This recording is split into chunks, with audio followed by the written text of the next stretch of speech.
Görünmüyor.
Manzaraya bak.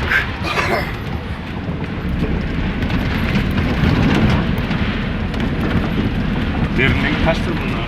He? Çok mu derindir? Derinliği kaç vardır?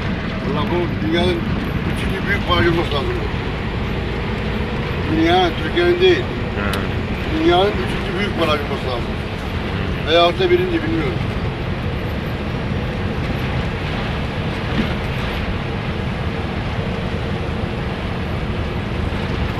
İçeride gir bakayım be. Dünyanın en büyük barajları neresi? Yazar mı? Yazar abi, şu bitsin. Çekim bitsin.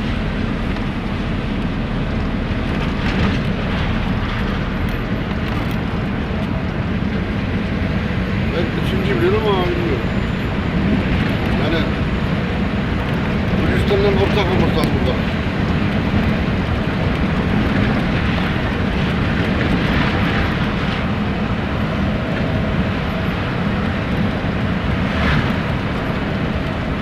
Oradan da bir tane yol gidiyormuş. Abi kapıda yol var, yol. Kapıda yol var.